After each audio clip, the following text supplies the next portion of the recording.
Hi, welcome back to another one of my videos, and continuing this series, we're moving forward with the big news, the biggest news, the latest updates, and all the trends and what's going on in Japan. So welcome back to my channel.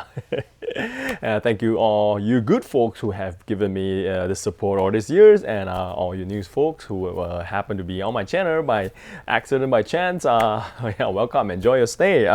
Singaporean here in Japan for the past 20 years. Recently, I've been trying to work on this new series where I talk about the latest news, the latest trends, and whatnot here in Japan. So to give you basically like a local's perspective of what's going on, as opposed to the news that you see outside of Japan. So first thing first, biggest news last week, or more like the biggest piece of news that came in this morning, was that the Prime Minister of Japan, Mr. Ishiba, has decided to resign.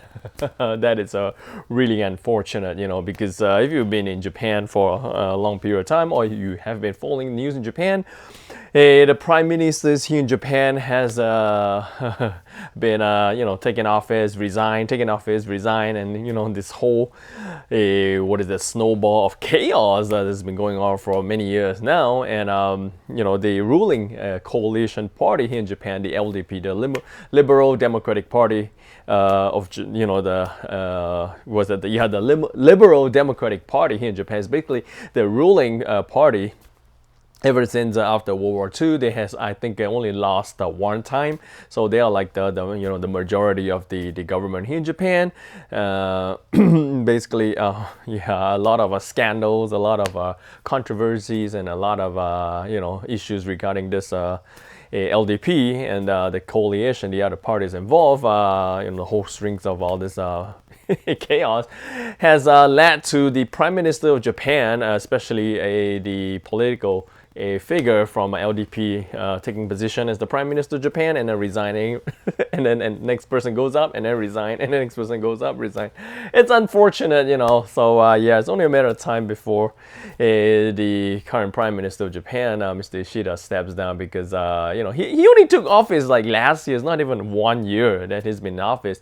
But a lot of people are just were not happy with the LDP's policy, the way the government is running the country, and Japan being the fourth largest economy in the world, do not have a proper head of state to lead the country. God knows what the future holds for Japan, which is kind of sad and worrying at the same time. So I really wish somebody with more power is gonna take up the position and probably do it hold the position for a long time, and try to steer Japan into the right direction, where a lot of people are concerned, because being a local here in Japan, the most important thing we're concerned is the rising prices here in Japan, the weak yen, inflation, and obviously concerning geopolitical options and issues. Maybe.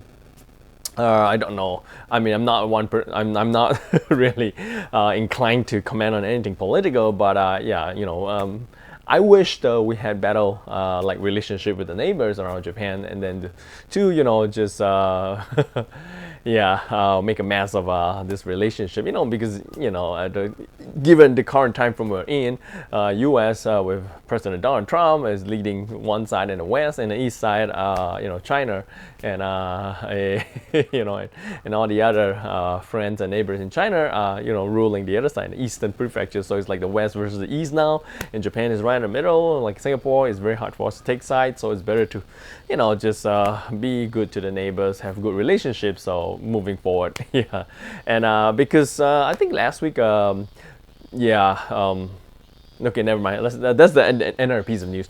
So the biggest news: the Japanese Prime Minister decided to step down. So don't know who's gonna go up next. But we'll see what's going to go on from then on. So Following that piece of news, the second piece of news is last week, China actually had this like 80 years of a victory over Japan of the Japanese occupation. So they had a giant, like a massive military parade, and a lot of pro like China propaganda was going on in the country, and obviously it's all over the news. You can see it everywhere. The president Xi from China invited, the Kim Jong Il, Kim Jong Un, Kim Jong Un, the son, from South Korea, from North Korea to join the party, and Vladimir Putin, president of Russia, to join his giant party. So yeah, there's a lot of news on that. I'm not gonna go in depth into that because I'm not politically inclined on either left or right. I'm just in the middle, neutral. I'm not gonna go into politics, but I want to talk about that because it shows in the news that not only the news here in Japan, but the news and basically in internet that China has been promoting a lot of movies, homegrown domestic movies, showing the atrocities of the Japanese, the war crimes, the atrocities that the Japanese imperial troops committed during the war. So a lot of these movies, after the local Chinese folks watched all these movies, they came out, they felt a very strong sense of a national pride. So the kids being interviewed, like small kids who collect Pokemon cards, they end up being affected by this pro-Chinese propaganda. They tear up all their Pokemon cards and they're like, I hate Japan, I don't want to go to Japan, I don't want to have anything to do with Japan. So for me, watching videos like that, I kind of feel that it's like a two-edged sword. If you start educating and brainwashing kids as young as like 5 or 6 into such culture, he might grow up believing that everywhere else is bad, like Japan is bad, and he might end up acting out on his what is that, aggression, which leads to discrimination, which is bad. I do believe war has passed. We should learn from the war and try to reconcile, and at the same time have room to move forward as a different generations. If my grandparents owe like a huge debt, I don't think it's my responsibility to repay back the debt, but some places, some countries just kind of like to hold on to the past and not move forward. At the same time, if you hold on too much to the past, it will prevent you to move forward. So I would prefer to educate people with the proper truth and let them decide, especially young people, let them decide which side of the story they choose to stand on, than to just enforce a single story. So yeah, it's kind of sad to see the kids tear about a Pokemon cards. I mean, he could have donated and sell those cards for a huge sum of money and make use of it. But yeah, that's pretty concerning, and the Japanese government issued advisory concerns to Japanese nationals in China not to speak Japanese loudly for the fear of maybe being targeted, because of this 80 years of ongoing a victory over Japanese atrocities and whatnot. So yeah, that's pretty concerning, but it's not. I don't want to go further into that because I don't want to be. I don't want my videos to be flagged. It's just my personal opinion. Okay, that news aside. Second piece of news. Third piece of news is unfortunately another knife-related murder happened in Japan. It's like so common every now and then. Japan has all this violent knife crimes recently. 2 years ago, starting from 2 years ago, it's just another unfortunate piece of news. This time it was a Korean gentleman in his 30s. He stabbed this 40-year-old Korean lady, which is supposed to be his a girlfriend, and I think she's trying to break out him or something. And he stabbed her in downtown Tokyo, and he tried to flee. He was arrested at the airport, and I think he'll be tried in Japan for murder or something. So that is really unfortunate. Somebody else has to die. And that's a bunch of unfortunate news. And then going on forward, there's a couple of historical statues around Nagoya station, Nagoya area. Primarily, one of the bigger news is that the statue of Hideyoshi Toyotomi has been beheaded.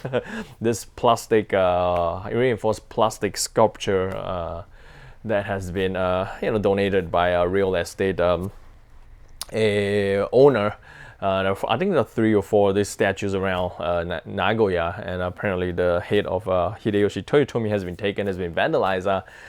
I think a couple of years ago, the hand of Oda Nobunaga was taken as well. So yeah, I don't know why the thieves will want to remove the head of all this historical figures, but maybe it has something to do with the previous news that I talked about. You never know. So yeah, news like that, information like that are pretty I don't know, concerning if it's not taken properly.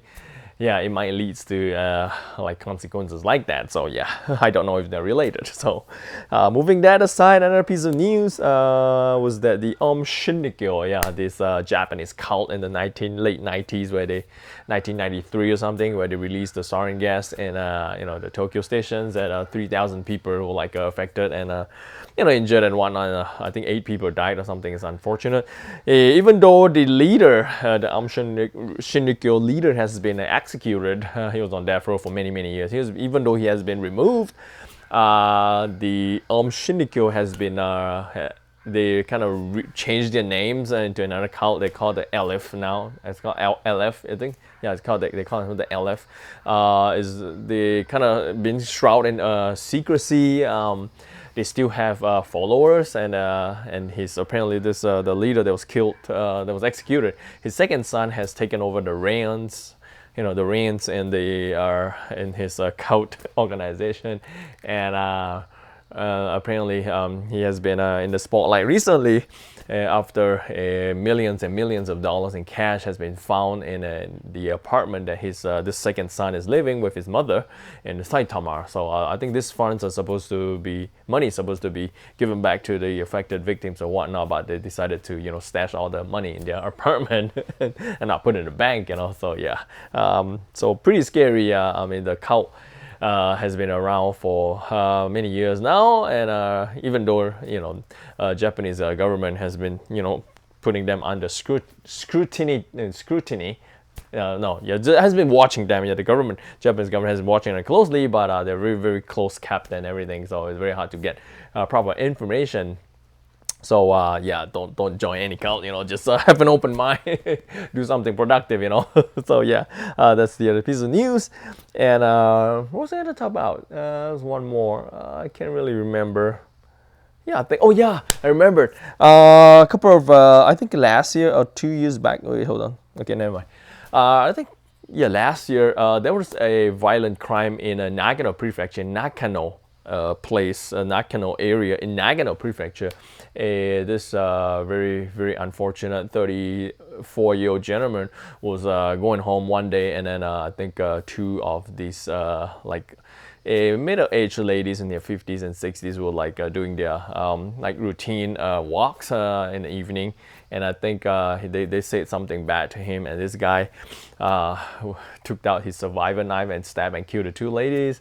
And a passerby, I don't know, who saw the violent crime, called the police, and then when the police arrived, this gentleman went home and took his dad's son-off shotgun hunting rifle or something and shot the policeman before he could alight from the vehicle. So he killed 4 people in cold blood, and his trial has just started, I think last week. And after the judge and read out all his crimes and everything, and asked him if there's anything he wants to clarify, and he chose to remain silent and everything. So that's one of the really big news here in Nagano as well. It's in Japan, the trial of this murder, grisly murder of 4 people. But apparently this gentleman has some issues. He's mentally unstable. He's been suffering from some kind of I don't know, some kind of health problems, like mental health problems. And I think the 2 ladies said something like a loner or like a disgusting or something, and that hurt him for many years, and kind of had this trauma on him that causes him to act out in revenge for these hurtful words. And but it was unfortunate that the 2 policemen who arrived in the patrol car had to die in this incident as well. Really unfortunate, because Nagano is like the 4th largest prefecture in Japan, and we're in the middle of nowhere. It's like there's more animals here than people, I think. So it's unfortunate that such violent crimes happen. Yeah, so it was pretty scary. He shot the two policemen. The police car arrived.